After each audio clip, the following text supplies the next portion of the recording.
नमस्कार, मी तुषार शेटे. महाराष्ट्र टाइम्स ऑनलाईनच्या या विशेष अर्थविषयक कार्यक्रमात आपलं स्वागत. मुळातच सणासुदीचा माहोल सुरू झालेला आहे. प्रत्येकाला घरात काही ना काही नवीन गोष्ट करावीशी वाटते. नुकतेच गणपती झाले आहेत, नवरात्री होऊ घातलेले आहेत, त्याच्यानंतर अगदी काही दिवसांनीच दिवाळी सुद्धा येणार आहे. आणि आता अनेक ऑनलाईन पोर्टलवरती मोठमोठ्या डिपार्टमेंटल स्टोर्सनी आणि इलेक्ट्रॉनिक शोरूमनी ऑफर सुरू केलेले आहेत, नो कॉस्ट EMI. आता खरोखरच नो कॉस्ट EMI वरती गोष्टी घेणं, एखादी गोष्ट खरेदी करणं, ती खरंच फायद्याची ठरते की या नो कॉस्ट EMIच्या मागे काही गौडबंगाल आहे? जाणून घेऊयात. आपल्या सोबत महाराष्ट्र टाइम्सचे वरिष्ठ वाणिज्य पत्रकार वैभव वझे जोडले गेलेले आहेत. वैभव सर, म्हणजे एकीकडे आपल्याला वाटतं की नो कॉस्ट EMI हा खूप सोपा आहे. महागडा जर आयफोन खरेदी करायचा असेल तर अक्षरशः त्याचे हप्ते डिवाइड होतात, त्यामुळे ते फायद्याचं ठरतं. पण खरं गिमिक काय याच्यामध्ये? का कंपनी नो कॉस्ट EMI देत आहे? नाही म्हणजे सर्वसामान्य काय म्हणतात त्याला ॲटिट्यूडने किंवा त्या अँगलनी जरी विचार केला तरी आपल्याला ही शंका तत्काळ यायला पाहिजे की आपल्याला म्हणजे आपल्यासाठी कोणी काय म्हणतात त्याला आपला पोशिंदा कोणी बसलेला नाही आहे की जो आपल्याला 70, 80, 90, 1.5 लाखापर्यंतची वस्तू ही कोणत्याही प्रकारे व्याज न आकारता सुलभ हप्त्याने द्यायला तयार होईल. तर असं निश्चितच होणार नाही, कारण शेवटी ही अर्थव्यवस्था आहे. त्यामुळे बाजारामध्ये त्या वस्तू ज्या किमतीला उपलब्ध होतात ती किंमत वसूल करताना त्याच्यामध्ये अनेक टप्पे आहेत. त्याच्यामध्ये टॅक्सेस आहेत, त्याच्यामध्ये वितरकाचं कमिशन आहे, त्याच्यामध्ये उत्पादकाचा खर्च आहे, त्याच्यामध्ये जो शोरूम चालवणारा आहे त्याचं सगळं विजेचं बिल आणि त्याचा डिस्प्ले वगैरे ह्याचा सगळ्याचा खर्च आहे, त्या शोरूममधले कामगार आहेत, त्यांचे पगार आहेत, आणि प्लस आता हे सगळं झाल्यानंतर जो ग्राहक आहे तुमच्या आमच्यासारखा तो ती वस्तू खरेदी करणार आहे. आणि खरेदी करताना त्याला एक प्राईस सांगितली जाते. ती प्राईस त्याला परवडेनाशी झाली की त्याच्या चेहऱ्यावर दिसतं. मग तो सेल्समन काय म्हणतो की आमच्याकडे अमुक एजन्सी आहे किंवा अमुक वित्तसंस्था आहे, ती तुम्हाला 0% व्याजाने सुलभ हप्त्यावर ही वस्तू घेण्यासाठी आम्ही अशी त्यांच्याबरोबर आमचं टायअप आहे. आता ह्याला आपण म्हणतोय नो कॉस्ट EMI. पण हा जो नो कॉस्ट EMI आहे त्याच वेळेला तुम्ही जर थोडीशी चौकशी केली तर तोच सेल्स पर्सन तुम्हाला असं सांगेल की या वस्तूची किंमत 1 लाख रुपये आहे, ही तुम्हाला नो कॉस्टमध्ये 1,20,000ला पडेल किंवा 1,10,000ला पडेल. पण ही जर तुम्ही एकरकमी आत्ताच्या आत्ता घेतलीत 1 लाख रुपये भरून तर ती मी तुम्हाला 95,000ला देऊ शकतो. बरोबर आहे. म्हणजे हे जे काही अर्थात हे प्युअर मार्केटिंग आहे. त्यामुळे हे वाईट आहे किंवा चांगलं आहे याच्यापेक्षा सुद्धा याचं सगळं गणित समजावून घेणं हे खूप मनोरंजक आणि उद्बोधक ठरतं. बरोबर आहे. आणि तेच गणित तुमच्याकडनं समजून आम्हाला घ्यायचंय. कारण की आता मी जसं म्हणालो सुरुवातीला की फेस्टिव्ह सीझन सुरू झालाय. अनेकांना वाटतं की आपण टीव्ही खरेदी करूया, फ्रीज खरेदी करूया, 0% इंटरेस्टच्या ऑफर सुरू आहेत, नो कॉस्ट EMI आहे. काही कंपन्या अगदी सरळ सरळ सांगतात की बाबा आम्ही तुमच्याकडनं म्हणजे कुठलाही व्याज आकारणार, मात्र तुम्हाला प्रोसेसिंग फी लागेल. काही जणांची प्रोसेसिंग फी अक्षरशः 500, 700, 1000, 1,500 पण असते. त्याच्यानंतर ते तुम्हाला ही ऑफर सांगतात की तुमच्या दुसऱ्या किंवा तिसऱ्या इन्स्टॉलमेंट नंतर तुम्हाला काही गोष्टी परत सुद्धा मिळतील. मात्र आपलं जर ते इन्स्टॉलमेंट चुकलं तर पेनल्टीच्या नावाखाली आपल्याला ते डबल चार्ज करतात. म्हणजे मग ही फसवणूक नाही का? नाही, फसवणूक नाहीये. याचं कारण असं की तुम्ही म्हणजे सगळा दोष ग्राहक म्हणून आपलाच आहे असं नाहीये. पण काय की हा एक मार्केटिंगचा प्रकार आहे असं जर आपण म्हटलं तर मग आपल्याला ती फसवणूक वाटत नाही. कारण काय की हे सगळं कायद्याने मान्य आहे. हे म्हणजे क्रेडिट. आणि बघा तुम्ही की तुम्ही कोणत्याही डिपार्टमेंटल स्टोअरमध्ये जा किंवा अर्थात डिपार्टमेंटल स्टोअर ही आता जुनी संकल्पना झाली, सुपर मार्केटही आता जुनी संकल्पना झाली. आपण आता विशिष्ट आउटलेट्स म्हणूया. बरोबर. की तिथे तुम्ही गेल्यानंतर तिथे अनेक इलेक्ट्रॉनिक्स आयटम आपण बऱ्याचदा EMI वर घेतो. आणि EMI वर घेताना तुम्हाला काही कंपन्या तिथे टेबल टाकून बसलेल्या असतात की बा तुम्ही आमच्याकडे या, आम्ही तुम्हाला 0 कॉस्ट किंवा नो कॉस्ट EMI देतो. मग हे देताना तुम्हाला एक क्रेडिट कार्ड आहे का हा प्रश्न पहिला विचारला जातो. आता इथेच खरी मेक आहे की जर क्रेडिट कार्ड आहे का हा जर प्रश्न विचारला आणि मी हो असं सांगितलं तर मग पुढचा प्रश्न येतो की ते अमुक बँकेचं क्रेडिट कार्ड आहे का. मग अमुक बँकेचं असेल तर तुम्हाला रिवॉर्ड पॉईंट्स मिळतील असंही सांगितलं जातं. त्यामुळे काय की तुम्ही हे खरेदी करण्यासाठी उद्युक्त होता. बरोबर. आता ह्याच्यामध्ये ॲडव्हान्टेज असा आहे की तुम्हाला तत्काळ ती वस्तू वापरायला मिळते. म्हणजे मग जेव्हा तुम्हाला एखाद्या वस्तूची अगदीच गरज आहे तेव्हाच आपण नो कॉस्ट EMI कडे जायला हवं. खरं म्हणजे चैनीच्या वस्तू किंवा ज्याची खरं म्हणजे गरज नाही, आता उदाहरणार्थ मोबाईल फोन माझ्याकडे आहे पण तरीही मला आयफोन असावा असं काही माझं स्वप्न वगैरे असेल, किंवा माझा काहीतरी स्टेटस त्याच्यामुळे उंचावेल काय अशी मला एक फॉल्स इमेज माझ्या मनामध्ये असेल, तर मग मी 1,00,000-1.5 लाखाचा आयफोन किंवा त्याच्याही पेक्षा वरच्या किमतीचा आयफोनचा विचार करेन. आणि मग मला तो आत्ताच्या आत्ता हवा आहे, कारण कदाचित काही असू शकेल, म्हणजे फियांसे असेल किंवा कोणी असेल, त्यांना इम्प्रेस करायचं आहे किंवा व्हॉट एव्हर काही रिझन असेल, मग मात्र मी नो कॉस्ट EMI ला जातो. पण जर मला असं वाटलं की नाही यार ठीक आहे, आता फेस्टिवल ऑफर सुरू झाल्या की आपण ऑफरचा विचार, आता बरेच जण तुमच्या आमच्यासारखे असतात की जे ऑफरसाठी थांबतात, म्हणजे उदाहरणार्थ की सबसे अच्छे दिन, बडे दिन वगैरे असे ज्या काही ऑफर्स असतात त्या ऑफर्समध्ये आपण खास करून जातो. आता माझ्या माहितीतले तर अनेक जण असे आहेत की जे आजही ऑनलाईन शॉपिंगच्या विरोधात नाही आहेत, पण ते काय करतात, ऑनलाईन साईट्स ओपन करून ऑफर चेक करतात आणि मग जवळच्या आउटलेटमध्ये जातात आणि तिथे ती ऑफर आहे का, आणि त्यावेळेला त्यांना दुकानदार सांगतो की ऑनलाईनचे प्रॉडक्ट वेगळे आहेत, ते मॉडेल नंबर वेगळे आणि हे आणि ऑनलाईन मध्येच ही ऑफर आहे असंही सांगितलं जातं. त्यामुळे हे सगळं मार्केटिंगचे फंडे आहेत. त्यामुळे आपण ह्याला टीका करू शकत नाही. मुळात कसं आहे की खरेदी करणारा ग्राहक म्हणून आपण सुजाण असणं, म्हणजे तुम्हाला सुजाण बनवणं हे आमचं काम आहे. बरोबर आहे. पण याच्यामध्ये सर हाच मुद्दा आहे की जर खरंच एखाद्या गोष्टीची गरज असेल, म्हणजे जर आपण सगळ्या गोष्टी पडताळून पाहिल्या, नॉमिनल जर 200-500 रुपयांची प्रोसेसिंग फी असेल किंवा ती जरी नसेल, किंवा क्रेडिट कार्ड स्वाईप केल्यानंतर 1 रुपयाची जर आपल्याला प्रोसेसिंग फी लागत असेल, आणि जर खऱ्या अर्थाने समजा एखादी वॉशिंग मशीन 25,000ची असेल किंवा एखादा फ्रीज 50,000चा असेल किंवा टीव्ही जर 90,000चा असेल आणि तो जर 1 वर्षाच्या EMI वरती किंवा 10 महिन्यांच्या EMI वरती जर आपल्याला तो 9-9 हजारांनाच पडत असेल आणि 1ही रुपया जास्त जात नसेल, तर मग ते घेणं फायद्याचं ठरतं का, जरी तुमचा खिसा भरलेला असेल तरी? मग त्यावेळेला माणूस असा विचार करतो ना की एक रकमी 90,000 रुपये टाकण्यापेक्षा जर माझे 9,000 रुपये जात असतील तर मग वाईट काय? नाही, वाईट काहीच नाहीये. फक्त होतं काय की तुम्ही तुमचं सिबिल स्कोअर मात्र सतत चेक करत राहा, कारण ह्या नो कॉस्ट EMIच्या नादामध्ये काही वेळेला आपला सिबिल स्कोअर बिघडण्याची शक्यता असते. याचं कारण आपण तिथे क्रेडिट कार्ड दिलेलं असतं आणि क्रेडिट कार्डवरनं खरेदी याचा अर्थ कर्ज काढून केलेली खरेदी. थोडक्यात सांगायचं तर ते कर्ज म्हणजे हात उसने, ज्याला पूर्वीचा शब्द होता, ते हात उसनेच असतात. ठराविक काळासाठी आपण ते घेतो आणि ते दर महिन्याला आपणच दिलेल्या तारखेला आपण ते फेडत असतो. त्यामुळे याच्यामुळे जर कुठेतरी समजा आपला, जसं मगाशी तुम्ही म्हणालात की आपला EMI जर मागे पुढे झाला तर आपल्याला दंड भरावा लागतो. पण आपण काय विचार करतो की अरे आत्ताच्या आत्ता आपल्याला वस्तू वापरायला मिळाली, थोडासा दंड असला तरी आपण भरूया.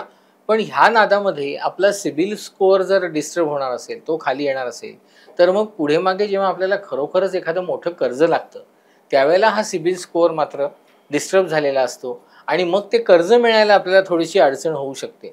त्यामुळे शक्यतो नो कॉस्ट EMIच्या मागे जाऊ नका. जर तुमच्या हातात पैसे असतील तर ते एकरकमी भरूनच वस्तू विकत घ्या. याचे तुम्हाला 2 ॲडव्हान्टेजेस मिळतील. एक म्हणजे नो कॉस्ट EMIचं त्याच्यात हिडन चार्जेस आहेत का, प्रोसेसिंग फी किती लागते नेमकी, मग तुम्हाला तेवढा पडताळून बघायला वेळ नसतो, कारण इतकं तुम्हाला त्याचं अट्रॅक्शन निर्माण केलं जातं की तुम्ही आपसूक तो फॉर्म भरता. मग त्याच्याऐवजी तो टर्म्स अँड कंडिशन आपण त्याच्यातल्या आणि आपण वाचत आणि मोकळे होतो. कारण ते जर का ऍप बेस्ड असेल तर तुम्हाला ते आधी ऍग्री करावं लागतं, मगच ते ऍप ओपन होतं. त्यामुळे आपण ते काही वाचत नाही. म्हणजे हा एक मोह टाळता येईल. आणि दुसरी गोष्ट म्हणजे तुम्हाला ऑन द स्पॉट जो डिस्काउंट आहे त्याचा फायदा घेता येईल, जो तुम्हाला नो कॉस्ट EMI मध्ये मिळत नाही. बरोबर. म्हणजे तुम्हाला जी प्रिंटेड प्राइस आहे तीच डिवाइड केली जाते 6 महिने 10 महिने जो काही तुम्ही EMIचा पिरियड. बरोबर आहे. म्हणजे मगाशी तुम्ही जे उदाहरण दिलं की 1 लाखाचा फोन जर कदाचित नो कॉस्ट EMI मध्ये तो 1 लाखालाच मिळू शकतो. हो. किंवा त्याच्यावरती टॅक्सेस वगैरे लागून तो 1,05,000 किंवा 10,000 त्याची कॉस्ट असू शकते. पण तुम्ही वन स्ट्रोक पेमेंट केलं तर तोच तुम्हाला डिस्काउंट देऊन 95,000ला मिळू शकतो. सर माझा मुद्दा हाच आहे, यालाच पॅरेलल आहे की हा सगळा एक ट्रॅप आहे. म्हणजे साधी गोष्ट की आपल्याला एखादी गोष्ट खरेदी करायची असेल, आपण म्हणतो का ती मॉलमध्ये चांगली मिळते, स्वस्त मिळते, म्हणून आपण ती एक गोष्ट खरेदी करायला जातो आणि 10 गोष्टी घेऊन बाहेर पडतो. तसंच जेव्हा आपण एखाद्या शोरूम मध्ये गेल्यानंतर फक्त टीव्ही घ्यायचा असेल, नो कॉस्ट EMIची ऑफर असेल, तर घरातली पत्नी म्हणते आपला फ्रीज जुना झालाय, वॉशिंग मशीन जुना झालाय, सो त्यावेळेला एकाच वेळेला 2 गोष्टी घेणं आणि मग पुन्हा हा ट्रॅप आहे. आणि या ट्रॅपमध्ये म्हणजे हा ट्रॅपमध्ये न अडकण्यासाठी आपण काय करायला पाहिजे? एक तर काय तुमचं प्लॅनिंग पाहिजे, एक किंवा जसं मी म्हटलं तसं की तुम्ही अगदीच जर का एक एक पैसा वाचवून तुम्हाला काही नवीन खरेदी करण्याचे तुमचे मनसुबे असतील, तर तुम्ही ऑफर्स काय आहेत त्या नेमक्या बघायला पाहिजेत. आणि जसं अगदी तुम्ही हे जनरलच लक्षात ठेवा की लहान मुलांपासून, घरातल्या लहान मुलांपासून सगळ्यांनी ही सवय लावायला पाहिजे की प्रॉडक्ट तुमच्या हातात आल्यानंतर, मग ते ₹1 चॉकलेट असो किंवा 1,00,000 रुपयाचा हे फ्रीज असो, त्याची मॅन्युफॅक्चरिंग डेट, एकंदर त्याचं आयुष्य किती लिहिलेलं आहे, त्याच्यामधले इन्ग्रेडियंट्स म्हणजे जे काही माल वापरलेला आहे तो काय आहे, तो जर इम्पोर्टेड असेल तर तो इम्पोर्ट करणारी एजन्सी किंवा कंपनी कोणती आहे, हे सगळं तुम्ही बघूनच डिसाईड करा. आणि दुसरं म्हणजे तुम्हाला मल्टिपल वस्तू घेण्याचा मोह होणं अगदी साहजिक आहे. कारण मला 1,00,000 रुपयाचे मी जर 10 हप्त्यांमध्ये ते 1,00,000 रुपये डिवाइड करून जर तत्काळ वस्तू उचलतो आहे, तर ती मला 10,000 रुपयाला पडणार आहे. आणि मग 10,000 म्हटल्यानंतर माझ्या पगारातनं जे मी बजेट कल्पना केलेलं होतं ते जर 50,000 असेल, तर नॅचरली मी आणखी 2-4 वस्तू घेऊन तेवढं माझं बजेट आहे ते मी कन्झ्युम करून या आनंदात मी घरी जाणार आहे की मला फ्रीज पण मिळाला, वॉशिंग मशीन पण मिळाला, टीव्ही पण मिळाला आणि काय मिक्सर पण मिळाला, फूड प्रोसेसर पण मिळाला. म्हणजे हे एका अर्थाने बरंच झालं नाही का. पण दुसऱ्या अर्थाने तुम्हाला हे सगळे EMI नीट लक्षात ठेवून जर तुम्ही ऑटो डिडक्ट करणार असाल, तर त्याची काही प्रोसेसिंग फी तुमची बँक तुमच्याकडनं घेते आहे का? कारण कसं आहे की EMI म्हणजेच तो क्रेडिट कार्डचा वापर आहे. क्रेडिट कार्डचा वापर आहे म्हटलं, क्रेडिट कार्डला एक सर्व्हिस चार्ज आहे, क्रेडिट कार्डला सर्व्हिस चार्ज आहे, त्याला पेनल्टी आहे. त्यामुळे हे सगळं तुमची जी बँक आहे, ज्याचं क्रेडिट कार्ड तुम्ही त्या वित्त संस्थेकडे प्रेझेंट करणार आहात, जी तुम्हाला नो कॉस्ट EMI देणार आहे, बरोबर, तर त्याच्यावर काय प्रोसेसिंग फी लागते. आणि पुन्हा याच्यानंतर तुमचे सगळे फायनान्शियल डिटेल त्या अननोन कंपनीकडे जातात, तो भाग दुसरा. सर, एक शेवटचा प्रश्न विचारतो, मग आपण आपल्या वाचकांच्या प्रतिक्रियांकडे जाऊयात. अनेकदा आपण म्हणजे ह्या गोष्टी इलेक्ट्रॉनिक गॅजेट्सच्या वेळेला आपल्याला जास्त लक्षात येतात. कुठल्याही घरात होम अप्लायन्सेस घ्यायचं झालं किंवा टीव्ही जरी घ्यायचं झालं तरी एक्सटेंडेड वॉरंटीच्या नावाखाली आपल्याला लुटलं जातं. सो ती एक्सटेंडेड वॉरंटी खरंच फायद्याची असते का? कारण आपण ट्रॅप आहे हा, म्हणजे एका शोरूम मध्ये एक्सटेंडेड वॉरंटीची किंमत एक असू शकते, दुसऱ्या शोरूम मध्ये ती दुसरी असू शकते, आणि मग हाच नो कॉस्ट EMI त्या एक्सटेंडेड वॉरंटीतनं त्याचे जे काही हिडन चार्जेस किंवा ऑलरेडी त्याची किंमत वाढून ते व्याज त्याच्यातनं वसूल केलेलं असू शकतं का? हो. नाही, आणि याच्यात तुषार अजून एक मुद्दा राहिला कदाचित आपल्या सगळ्या चर्चेमध्ये, की एक AMC नावाचा प्रकार आहे. बरोबर, तोही इथे इंट्रोड्यूस केला जाऊ शकतो. की म्हणजे असं की आता तुम्ही समजा अमुक कंपनीचा फ्रीज घेत आहात, तो काहीतरी डबल डोअर फ्रीज आहे किंवा काय व्हॉटेवर, किंवा आधी तो कपाटासारखा उघडणारा मोठा फ्रीज आहे, तर त्याला तुम्हाला AMC लागणार. कारण काय की हे हायर ग्रेडचं प्रॉडक्ट आहे, त्यामुळे ह्याला रेग्युलर सर्व्हिसिंग लागतं, तरच त्याचं लाईफ वाढतं वगैरे, असं तुम्हाला खूप छान कन्व्हिन्स केलं जातं. आणि जसं एक्सटेंडेड वॉरंटी, तसंच एक ते AMC नावाचं प्रकरण असतं की ॲन्युअल मेंटेनन्स कॉन्ट्रॅक्ट.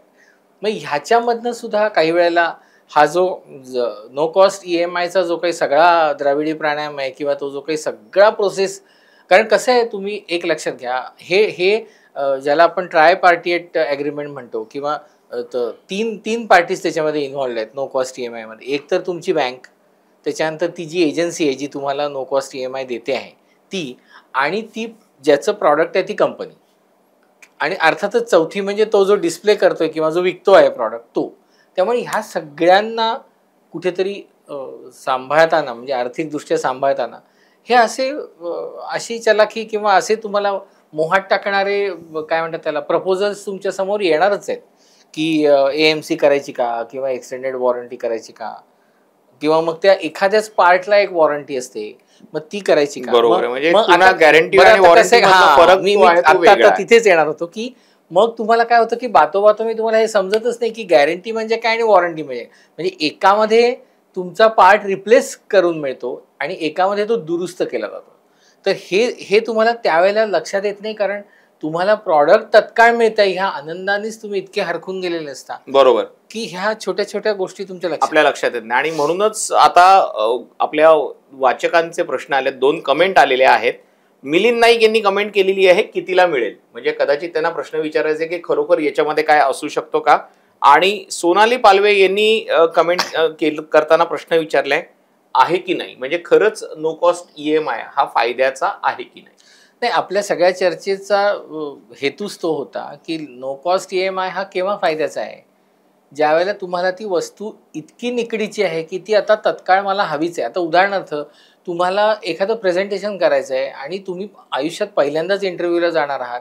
एखादी मल्टीनॅशनल कंपनीमध्ये तुम्हाला मोठ्या पोस्टची ऑफर आलेली आहे, पण तुम्हाला लॅपटॉप नाही तुमच्याकडे.